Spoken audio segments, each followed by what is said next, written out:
3 ദിവസത്തെ അവധി കഴിഞ്ഞ Manimooli Christ king higher secondary school ഇന്ന് വീണ്ടും തുറക്കുമ്പോൾ വിദ്യാർത്ഥിയായി അനന്തു ഉണ്ടാകില്ല. വഴിക്കടവിൽ പന്നിക്കണിയിൽ നിന്ന് ഷോക്കേറ്റ് കഴിഞ്ഞ ശനിയാഴ്ചയാണ് അനന്തു മരിച്ചത്. കൂടുതൽ വിവരങ്ങളുമായി ഷിനോജ് എസ് ചേരുന്നുണ്ട്. ഷിനോജ്, ഇന്ന് ആ സ്കൂൾ തുറക്കുമ്പോൾ അനന്തു ഇല്ല. പാട്ടുകാരനായ വിദ്യാർത്ഥികളുടെ കൂട്ടുകാരൻ ഇന്ന് അവിടെ ഇല്ല എന്നുള്ളത് അവരെ സംബന്ധിച്ച് ഏറെ വേദന ഉണ്ടാക്കുന്ന കാര്യമാണ്. നമ്മൾക്കും അത് കേൾക്കുമ്പോൾ വലിയ സങ്കടമാണ്.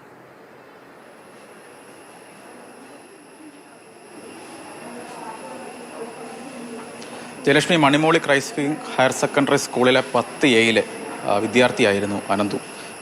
ആകെ 30 കുട്ടികളാണ് ഈ ക്ലാസ്സിലുണ്ടായിരുന്നത്. ഇനി അവർക്കൊപ്പം 29 പേർ മാത്രമേ ഉള്ളൂ. അവരുടെ കൂടെ ഉണ്ടായിരുന്ന അനന്തു ഇനി ഇല്ല എന്നത് അവരെ സംബന്ധിച്ചൊക്കെ തന്നെ ഏറെ ഹൃദയഭേദകമായ കാര്യമാണ്. അവർ നേരത്തെ നമ്മൾ പലരുമായി സംസാരിക്കുമ്പോഴൊക്കെ തന്നെ വളരെ സങ്കടത്തോടു കൂടിയാണ് അവർക്ക് തന്നെ പറയുന്നത്. ഇപ്പോൾ ക്ലാസ് ടീച്ചറെ കൂടി നമുക്കിപ്പോൾ ചേരുകയാണ്. ടീച്ചർ, എങ്ങനെയായിരുന്നു അനന്തു ക്ലാസ്സിലൊക്കെ തന്നെ? ക്ലാസ്സിൽ നമുക്ക് പ്രവേശനോത്സവത്തിൻ്റെ കളിയും ചിരിയും ഒക്കെ അങ്ങ് മാറി വരുന്നതേ ഉള്ളൂ.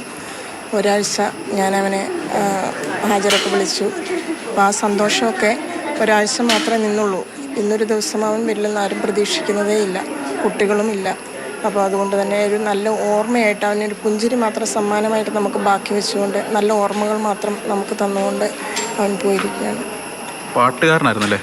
പാട്ടുകാരനായിരുന്നു. അപ്പം 9ാം ക്ലാസ്സിൽ അവൻ്റെ കൂടെ പഠിച്ച കുട്ടികളൊക്കെ തന്നെയാണ് നമ്മുടെ 10ാം ക്ലാസ്സിലേക്ക് വന്നിരിക്കുന്നത്. അപ്പോൾ ആ നല്ല ഓർമ്മകളൊക്കെ ആ കുട്ടികളുടെ മനസ്സിലുണ്ട്. പാട്ട്, അതുപോലെ തന്നെ കളികളുണ്ട്, കുട്ടികളായിട്ട് നന്നായിട്ട് ഇടപെടുന്നുണ്ട്. എല്ലാവരുമായിട്ട് നന്നായിട്ട് സന്തോഷം പങ്കുവയ്ക്കുന്ന കുട്ടിയാണ്. നന്നായിട്ട് ചിരിച്ചു വർത്താനം പറഞ്ഞ് കളിയും ചിരിയൊക്കെ ആയിട്ട് അങ്ങനെ നടക്കുന്ന ഒരു ഹാപ്പി ചൈൽഡായിരുന്നു.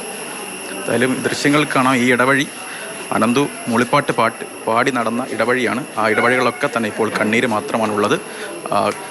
എന്തായാലും കുറച്ച് കുട്ടികൾ കൂടി നമുക്കൊപ്പം ചേരുന്നുണ്ടായിരുന്നു. അതുപോലെ കൂടെ പഠിച്ച അനന്തുവിനൊപ്പം ഉണ്ടായിരുന്ന കുട്ടികളാണ്. അവരെല്ലാം കൂടി നമുക്കിപ്പം ചേരും. അനന്തുവിനെ നല്ല മിസ് ചെയ്യുന്നുണ്ട്. അവന് എൻ്റെ കൂടെ 9 തൊട്ട് ഇപ്പോൾ 10 വരെ ഉണ്ടായിനി. അവസാനമായിട്ട് ഞങ്ങൾ കണ്ടത് അവനെ കഴിഞ്ഞ വ്യാഴാഴ്ചയിനി. പിന്നെ ഞങ്ങളവനെ കണ്ടിട്ടില്ല. പിന്നെ ഞങ്ങൾ ഇന്നലെയാണ് അവന് ഇതോടെ കാണുന്നത്. നിങ്ങളൊക്കെ പറയുമ്പോൾ പാട്ടൊക്കെ പാടിത്തരുമോ? ആ പാട്ട് ഞങ്ങൾ അനന്തുവിന്റെ സഹപാഠികളുടെ പ്രതികരണമാണ് നമ്മൾ കണ്ടത്. അവൻ പാടി നടന്ന മൂളിപ്പാട്ടുമായി നടന്ന വരാന്തയിൽ ഇന്ന് അവനില്ല എന്നുള്ളതാണ് ഏറെ വിഷമകരമായ കാര്യം. ഒട്ടും പ്രതീക്ഷിക്കാതെയാണ് മരണം ആ കൊച്ചുപയ്യനെ കവർന്നെടുത്തത്. ഇപ്പം 15 വയസ്സ് മാത്രം പ്രായമുള്ള ഒരു കുട്ടിയാണ്. ആ സ്കൂൾ ഇന്ന് വീണ്ടും തുറക്കുമ്പോൾ അവനില്ല എന്നുള്ളത് അവൻ്റെ ഒപ്പം പഠിക്കുന്ന കുട്ടികൾക്ക് ഉൾക്കൊള്ളാനായിട്ടില്ല. അധ്യാപകരൊക്കെ പറയുന്നതും വളരെ പോസിറ്റീവായിട്ടുള്ള ഒരു കുട്ടിയായിരുന്നു അനന്തു എന്നുള്ളതാണ്. നമുക്ക് അവൻ്റെ മുഖം കാണുമ്പോഴും നമുക്കും അത് തന്നെയാണ് തോന്നുന്നത്. തേജസ്സുള്ള അനന്തു. അപ്പോൾ പ്രതീക്ഷിതമായിട്ടാണ് ആ മരണം സംഭവിച്ചത്. ഷിനോജസ്റ്റിയാണ് അനന്തുവിൻ്റെ സ്കൂളിൽ നിന്നും നമുക്കൊപ്പം ചേർന്നത്.